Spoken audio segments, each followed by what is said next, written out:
A little known fact about the Duke in the world of Dune. Did you know that a long time ago in a galaxy far, far away that one of his ancestors was actually a pilot? That's one hell of a pilot!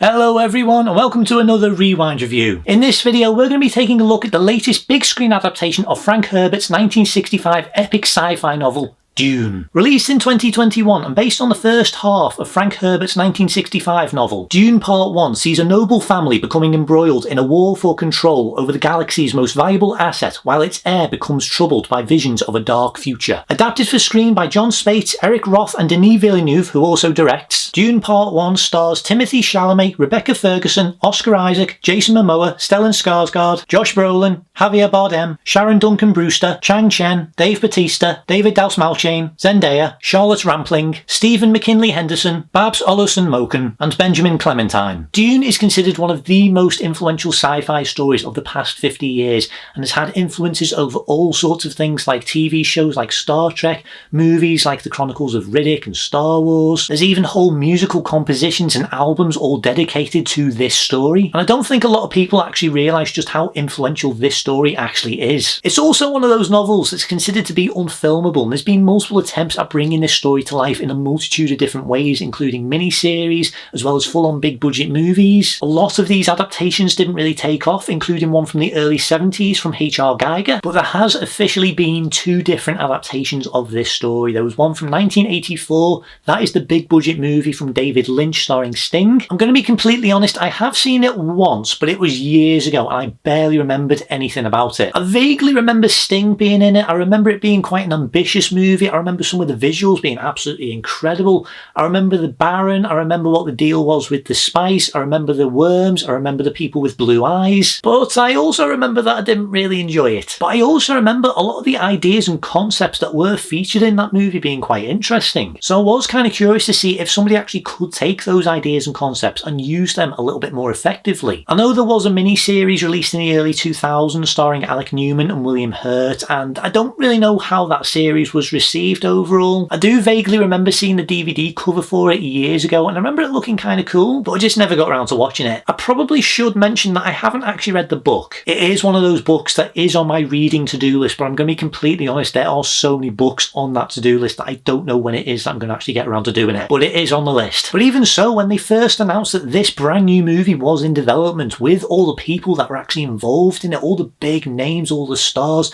Denis Villeneuve working on it, who worked on all sorts of absolutely fantastic sci-fi movies like Arrival and Blade Runner 2049. Both of those movies were absolutely fantastic. Blade Runner 2049 especially, which became one of my favourite sci-fi movies ever made. So I actually was getting quite excited about what it was that they were going to be doing with this adaptation of Dune. I was also really curious about what it was that they were going to do with this movie, especially since they had announced that this was going to be split into two parts. My only real reservation about this story being split into two parts was what was going on behind the scenes and how this was going to get released. Firstly, with the way that this was a part 1 and part 2 story, it meant that what it was that they were actually going to be doing with this was that they were going to make part 1 as it is. They were not going to film these back to back and release part 2 a year or two later. They were going to film part 1 and then seeing how well part 1 did, they were going to decide whether or not to do part 2. So there was absolutely no guarantee that part 2 would even get made if part 1 didn't do well. And then of course, this movie being initially set to release in 2020, but due to the COVID pandemic, the movie got pushed back a year. And then Warner Brothers, the distributors behind this movie, did the stupidest thing that you possibly could do. And they released this movie both simultaneously in cinemas and on their own streaming service, HBO Max. Which, to be fair, around the time that this movie was getting released, people were still a little bit unsure about going back to the cinema, so I do understand the mindset of it. But because they did that, it did actually put people off actually going to the cinema to see this. Why spend an extortionate amount of money going to see this on the big screen where it's designed to be, when I could just sit at home and just download it for free? It's honestly one of the stupidest decisions that Warner Brothers made. I don't want to see a brand new movie on my laptop. I want to go and see it in the big screen where it's designed to be. I went to go and see this in IMAX on opening day. And I'm going to be completely honest, I was not expecting just how good this movie actually did turn out to be. The story for Dune, and again, bear in mind that this is only the first half of the story. Part 1 takes place thousands of years in the future and follows a young man called Paul of the House Atreides, as he and his family are sent to govern the desert planet of Arrakis and mine for the most valuable substance in the galaxy, spice. Plagued by visions and dreams of the future, Paul begins to discover his true destiny and calling as the messianic superbeing known as the Kwisatz Haderach, and in the wake of a devastating betrayal, Paul and his mother Jessica are forced on the run across the treacherous terrain. Avoiding brutal soldiers and the terrifying sandworms, Paul and Jessica attempt to locate the local inhabitants of Arrakis, the Fremen, and attempt to form an alliance. The story essentially plays out, or at least the story in part 1, does play out a lot like a Chosen One story, and it does follow a lot of the tropes and a lot of the cliches that you would expect from that kind of story. But even so, and bear in mind that the book was written back in the 1960s, Dune is not really a Chosen One story. It does have those elements, absolutely,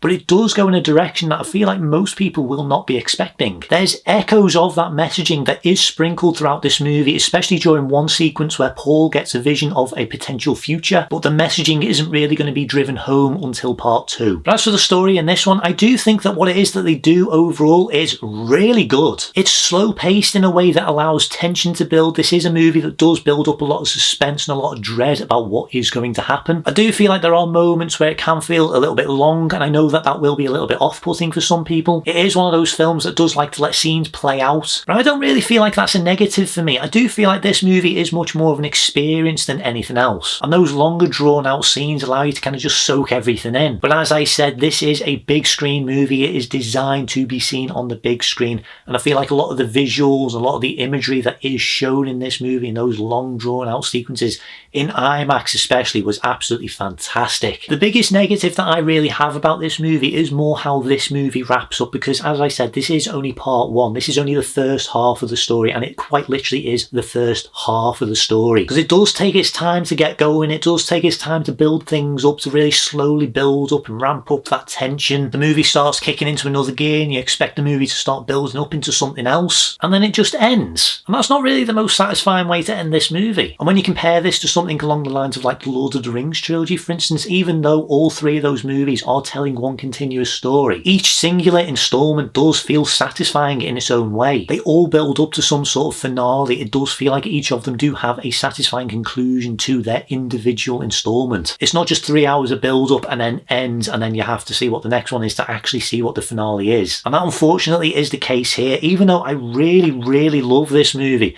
that is my only big gripe with it. I do think that this movie does have its own conclusion, but I do think that it is very subtle. The movie is basically about the fall of the House Atreides and the birth of this messianic figure that Paul will one day become. And that to me feels like what the conclusion of this movie truly is. It is the beginning of Paul's destiny. So in that regards, I don't think it's as dissatisfying as I think that most people will see this ending as, but I do think that they definitely could have done a little bit more here. But luckily part 2 has actually been made, so at least we are able to see both part 1 and part 2 together now. As I said, there was a long stretch of time where we didn't actually know that part 2 is even going to be getting made, so there was a moment where we did start thinking, like, if this genuinely is the ending of the entire franchise, then that is really disappointing. One thing I really do like about this movie is the way that it tries to tell its story through visuals. It's a movie that really does rely quite heavily on visual storytelling, which is one of the reasons why I do feel like it is as watchable as it is, because you are watching this with the mindset of it is telling a story through what you are seeing. And every scene in this movie does at least feel important in some way. It doesn't feel like anything is in this unnecessarily. Yes, there are definitely a few scenes that do feel like they are dragged out,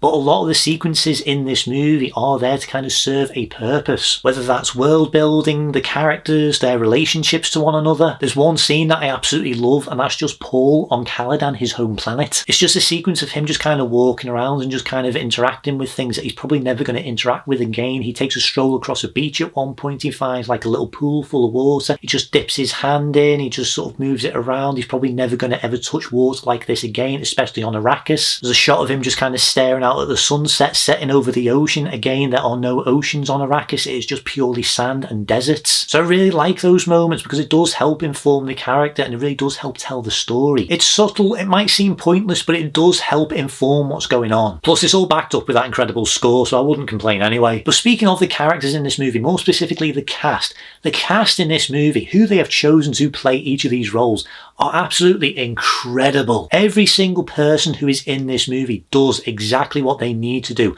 and they are all on top form. Obviously, leading things is Timothée Chalamet as Paul Atreides, and Timothée Chalamet does have a very difficult job in this movie. The character that Paul is in this movie and how he is going to grow and develop over the course of these two movies, it is a challenge. So of course in this movie, this is the beginning of Paul's story, so he does start off quite youthful, almost childlike in some areas, quite innocent, but then further through the movie more stuff starts getting taken away from him. The visions become a lot more prominent. He starts kind of losing it at one point when he's actually on Arrakis and he's just inhaling all the spice. It does change what kind of character he is, and you do start to see him growing and developing into a leader. I do think that how the character evolves and how his story does play out is really good. Again, this is only just the start of his story, so we are going to see a lot more development in part 2, but it does do a really good job of building up this character and establishing who he is. And on top of that, I do think that Timothée Chalamet is absolutely fantastic as this character. He does give a very realistic and very believable performance. There's so many things that Paul has to go through in this movie,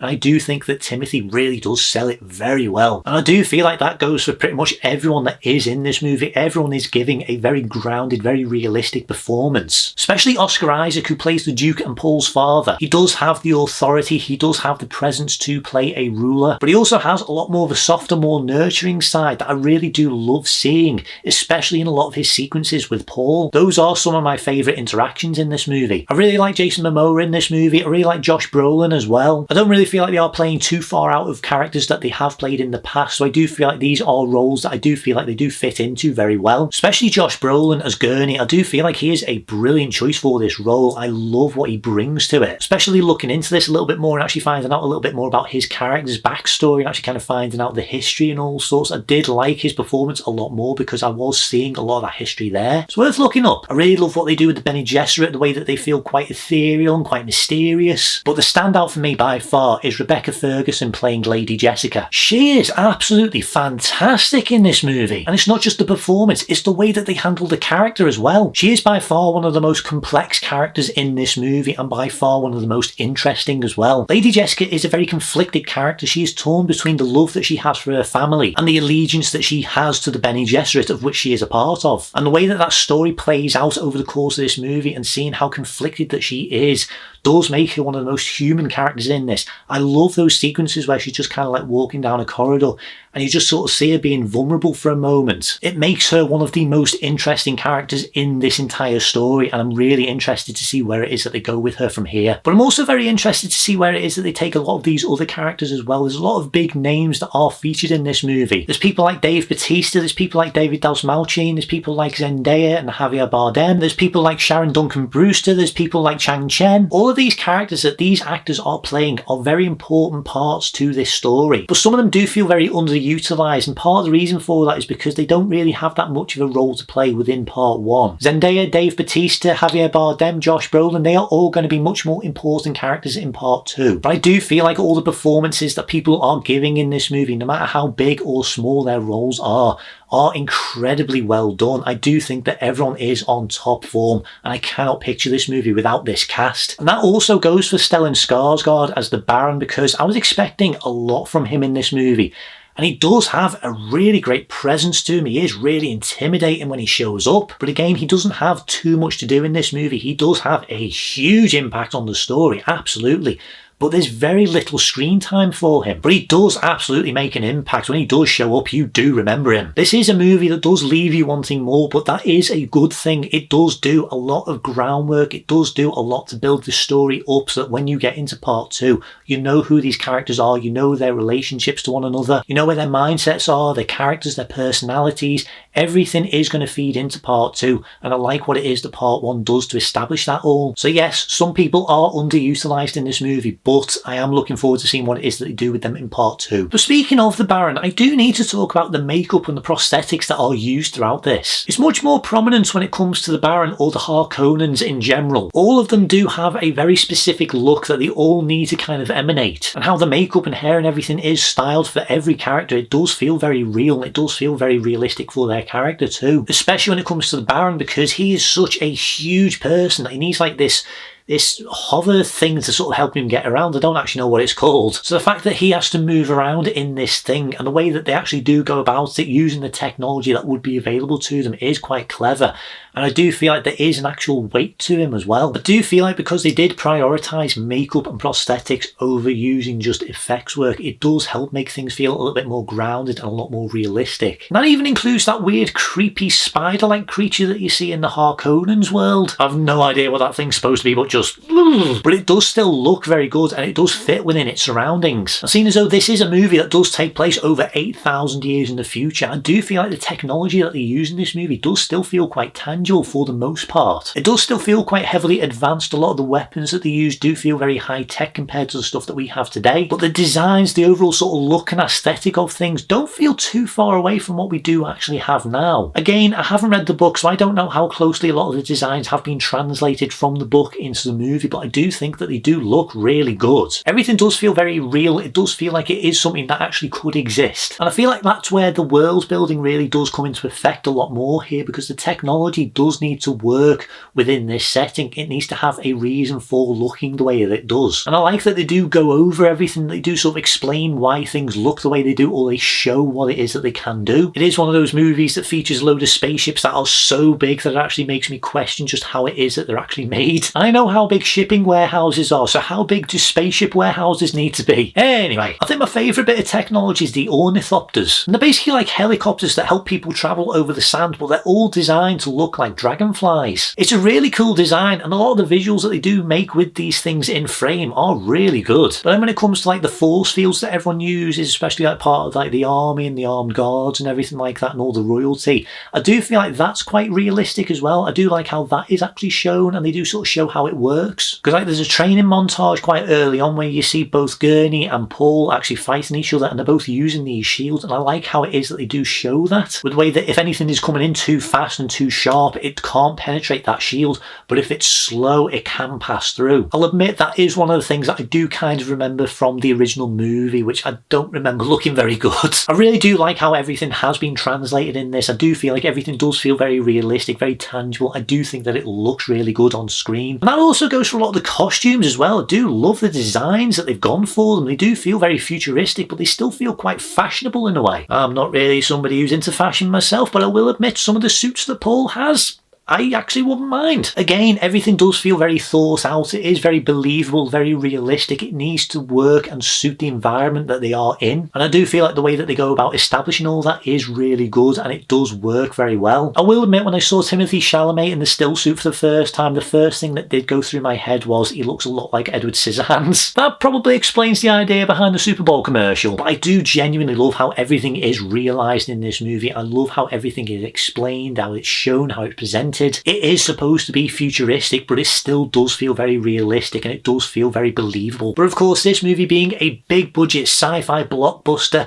there is so many things in this movie that you cannot do for real, and it does rely a lot on a lot of CG effects. And on this very rare occasion, the effects in this movie are absolutely fantastic. They use it when and where it's absolutely necessary, but I do think that how it is utilised is incredibly well done. It goes hand in hand with everything that is being filmed for real. It is used to enhance as many scenes as it can. A lot of the effects that they do use are quite subtle, but the way that they do use it throughout a lot of the bigger sequences really does enhance the scale of this movie. This is a gigantic movie, and the effects are a huge part of that. The amount of shots that they use where it's just like the ships moving around and you see the people on the ground and they all just look like ants compared to the scale of these things. This is one of the reasons why it was such a good experience on the big screen, because you really do feel the scale and weight behind everything. I've got to give a quick shout out to Greg Fraser, the cinematographer that worked on this movie, because what he has done here is absolutely fantastic. He is an absolute master at cinematography, and I feel like the work that he has done in this movie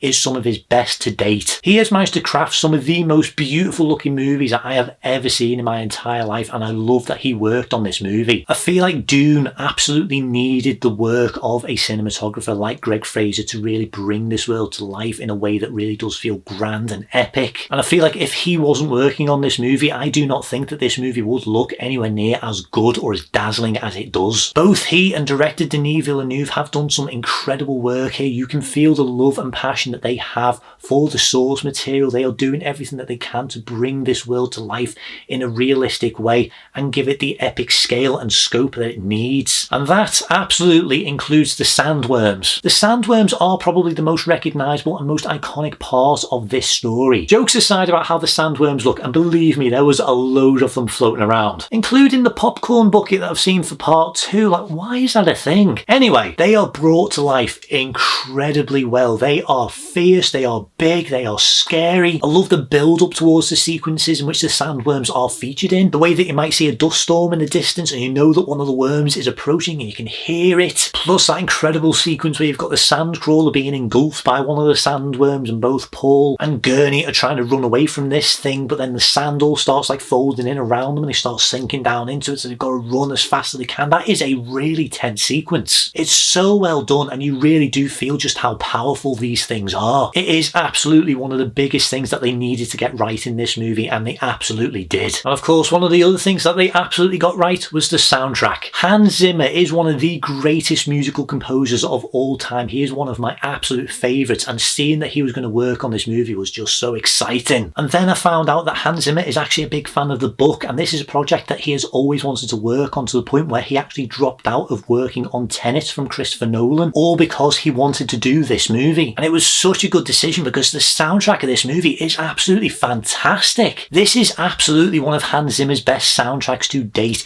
It really does capture the essence of this movie in a really good, unique way. It highlights the tension, it helps build up the suspense and the dread, the way that it utilises all these different instruments and elements to really sort of help capture this world, the way that it merges a lot of synthy sounds to really sort of highlight the sci-fi elements, but then there's like this really cool, almost primal drum beat to really highlight the harshness of the planet. And then even when it comes to the Bene Gesserit and how their soundtrack is handled, it almost sounds like there's a load of whispering going around. It's almost like this chanting, and it really adds to the ethereal, mysterious nature of these characters. It really works so well. This is by far one of Hans Zimmer's most memorable soundtracks, and I cannot think of this movie without that soundtrack. It is such an incredible soundtrack, and honestly, if you have never listened to this soundtrack on its own, I highly encourage you to do so. I genuinely love what he has been able to do with the soundtrack for this movie, and I'm really looking forward to seeing what it is that he does with part 2. Overall, Dune Part 1 is absolutely fantastic, and I would go so far as to say that this is pretty close to being a masterpiece. Yes, the movie can be slow and drag in some areas, which will be off-putting for some, plus the way that this movie wraps up is not the most satisfying conclusion, and it does leave you wanting more. But the cast and their performances, the dazzling cinematography and direction, the designs, world building, makeup and prosthetics, the effects, the story itself, the slowly building tension, and that soundtrack from Hans Zimmer are all fantastic. This movie is an experience, and a pretty amazing one at that, especially on the big screen, where I would absolutely say that this is a must watch. This is one of the most immersive sci-fi films I have seen in the past few years, and I am so glad that I got to see this movie in IMAX.